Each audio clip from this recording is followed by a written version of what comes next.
Hello everyone, आपका स्वागत है अवधेश मिश्रा नीट चैनल में। ये कुछ टेस्ट हैं, इसको आपको याद रखना है। यहाँ से नीट एग्जाम में एक क्वेश्चन आता जरूर है, इसको आपको याद रखना है।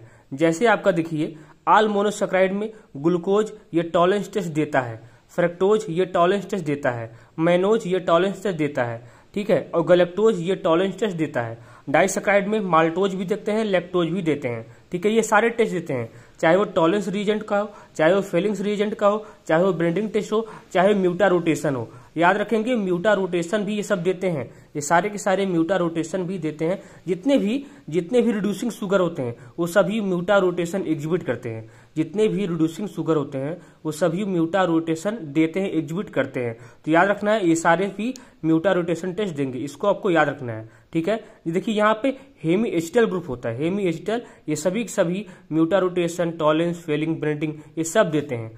कौन नहीं देता है? तो यहाँ पे देखिए, इसे डाइसेकेराइड में सुक्रोज नहीं देता है, क्योंकि ये क्या होते हैं, नॉन रिड्यूसिंग शुगर होते हैं, ठीक है। पॉलीसेकेराइड में स्टार्च होता है, ग्लाइकोजन होता है। देखिए पॉलीसेकेराइड में क्या होता है, स्टार्च होता है, आपका सेलुलोज होता है। स्टार्च में एमाइलोज और माइलोपेक्टिन। एमाइलोज देखिए, स्टार्च में क्या होता है, एमाइलोज होता है, एमाइलोपेक्टिन होता है। ये भी इन टेस्ट को नहीं देते हैं, इतना नहीं देते हैं। तो याद रखें कौन कौन से, पॉलीसेकेराइड में स्टार्च, सेलुलोज, और स्टार्च में कौन, एमाइलोज, एमाइलोपेक्टिन, ठीक है। यहाँ पे नोट कर लेंगे एमाइलोज, एमाइलोपेक्टिन, इसको आपको नोट कर लेना है, ठीक है, नोट कर लेंगे, ठीक।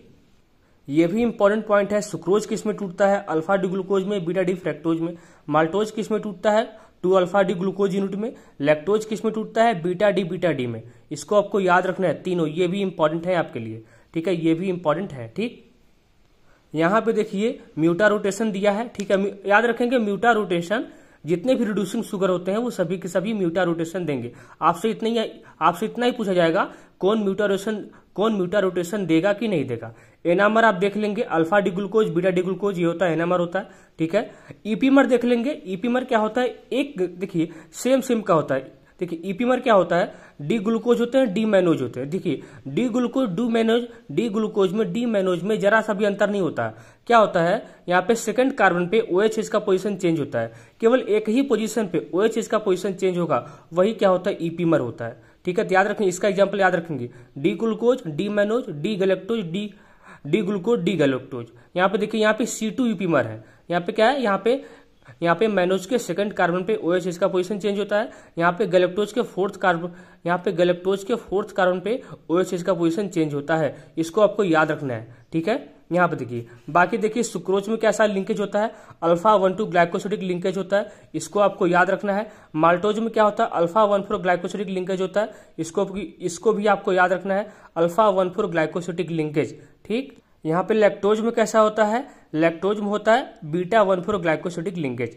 लैक्टोज में बीटा डी में टूटता है, beta D glucose, beta D galactose होता है। तो यहाँ पे होता है बीटा 1,4 ग्लाइकोसिडिक लिंकेज। याद रखेंगे, 1 वाला कार्बन होता है गैलेक्टोज का, 4 वाला कार्बन होता है किसका, ग्लूकोज का होता है। ये किस में टूटता है, ग्लूकोज गैलेक्टोज में। तो 1 कार्बन होता है गैलेक्टोज का, 4th कार्बन होता है ग्लूकोज का। इसको आपको याद रखना है, ये बीटा में टूटते हैं, ठीक है। इसको भी आपको याद रखना है, बीटा 1,4 ग्लाइकोसिडिक लिंकेज, ठीक।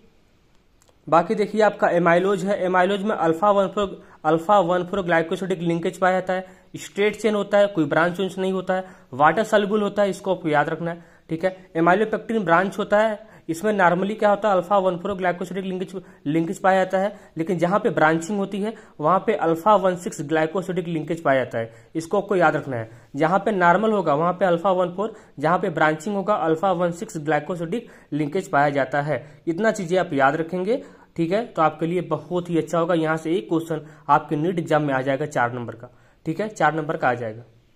यहाँ पे ये रिएक्शंस हैं, इसको आपको याद रखना है। ग्लूकोज का रिएक्शन Br2H2O के साथ, HNO3 के साथ, रेड फास्फोरस HI के साथ, ठीक है, सोडियम मरकरी एथेनॉल के साथ यहाँ से, ठीक है। यहाँ पे एसिटिक नाइट्राइट के साथ, इसको आपको याद रखना है। यहाँ पे CH3COCl दिया है, तो कोई बात नहीं, ये भी आप यूज कर सकते हैं यहाँ पे इसके साथ। इन सभी को आपको याद रखना है डायरेक्टली, ये सब एग्जाम में आते ही आते हैं, ठीक है।